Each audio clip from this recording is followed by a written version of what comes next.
Hello boys and girls, welcome to my channel. I'm for Classic and welcome to Metal Gear Solid Delta Snake Eater. So, that's a very long name and I'm not even sure if I'm pronouncing it correctly. But here we are at the game. This is an Unreal Engine 5 title. And as you can see, this game even offers presets in here, and I will be using the performance one, which they say that it's for 30 frames per second, and if you pack an RTX 2060 Super, but our card is slightly better than that, well, a good chunk better than that. So I'm assuming that with these settings we can have 60 frames per second. And I'm actually not wrong in that sense. We are able to get 60 frames per second instead of 30. Although in some special occasions we do trigger a CPU bottleneck in here and the game drops below 60 frames per second. This is my recommended setting for sure um, when you are using this GPU for now. GPU usage it is fine, it is around 80%, sometimes it has spiked to 90. Also the game it is locked to either 30 or 60, so I'm just advancing with the lock on 60, okay, since it's the higher one. But as you can see, median settings looks really cool. This is one of the games that when you put it on low, everything looks broken, so shadows gets removed, global illumination gets removed, so it reverts back to a game from a time that it isn't really where we are at the moment. And not only that, most of the games, old titles, had different ways of using a lightning or a light techniques. In this case, since we just disable every step, so the visuals don't even look as better as the old titles. Okay, we have grass, we have better textures, but I mean, playing on low, it really breaks the visuals. Okay, so for me, the minimum I should be able to play it is really the median settings, and that's what I'm going to do throughout all these tests. The CPU bottleneck, what I've noticed so far is that when I do trigger an alarm and all the artificial intelligence, all the bots start looking for you and shoot you and crossing paths and stuff like that. So when that happens, the frame rate drops below than 60, and it drops to something like 50s or something. So it's a CPU usage issue, which means that if you have a better CPU than me, probably you won't be having any of those issues that I'm reporting in here.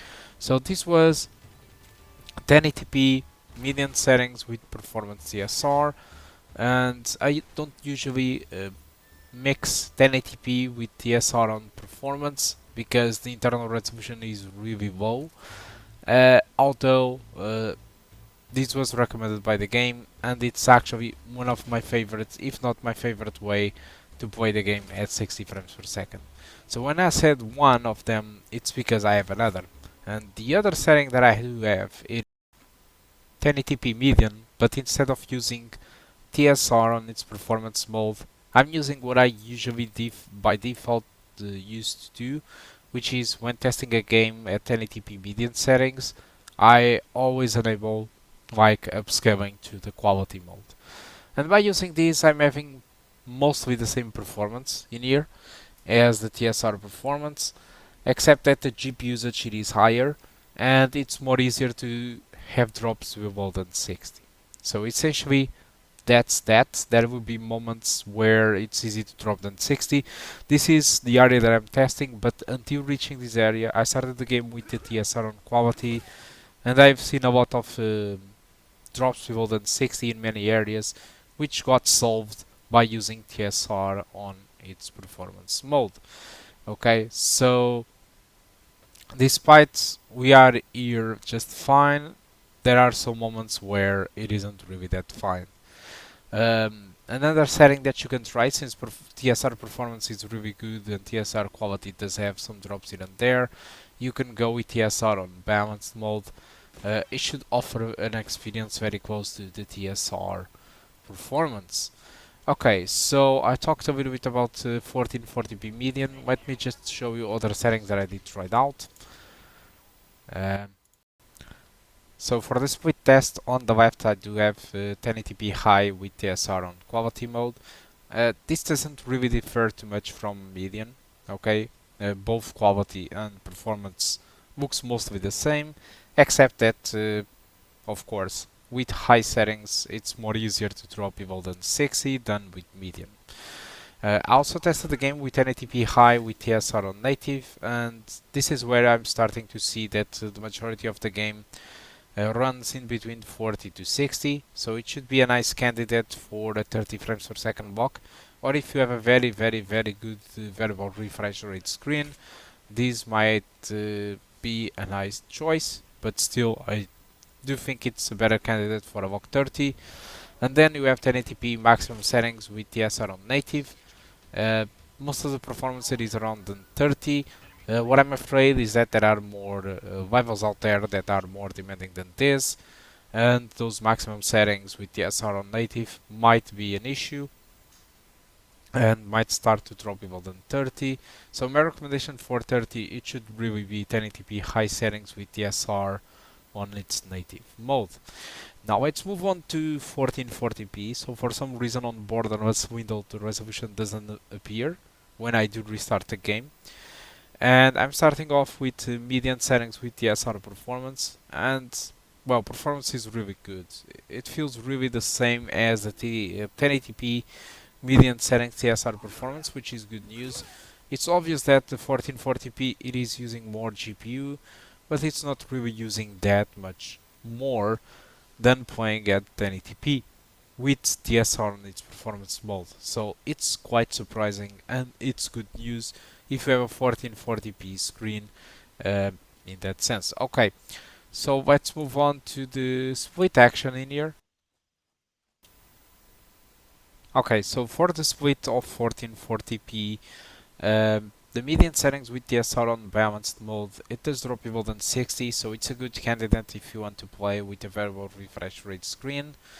1440p high settings with TSR on quality, it plays mostly above than 40, and 1440p high settings with TSR on native, 1440p, okay, it runs above than 30 surprisingly, but again there might be moments where it does drop even than 60, so my candidate if you want to walk to 30, it would be 1440p high settings with TSR on its quality mode.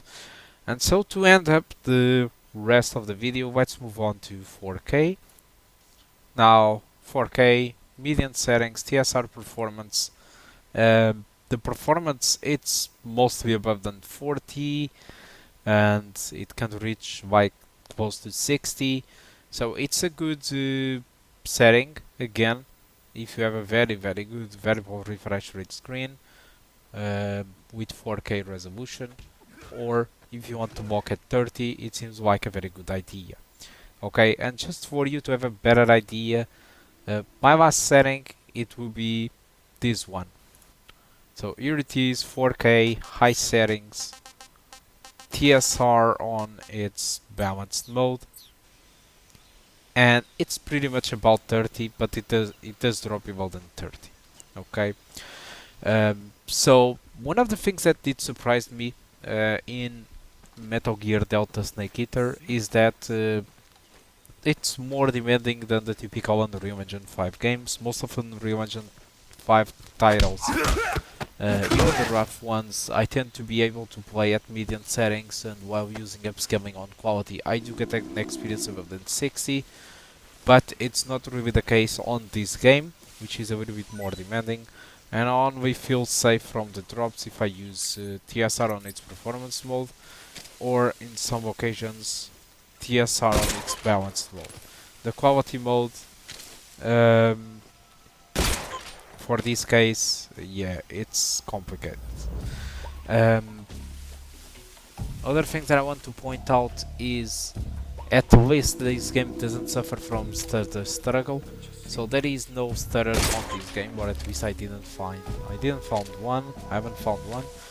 But it also doesn't surprise me, given that this game contains a lot of loadings every time I reach a new area, so it's a little bit like Half-Life 2, so I don't think that streaming is anything in this game, because it seems like I do load all the maps first. So I think that's all I want to talk about Metal Gear Solid Delta Snake Eater. Hope you did enjoy the video, and I do hope to see you soon. Goodbye.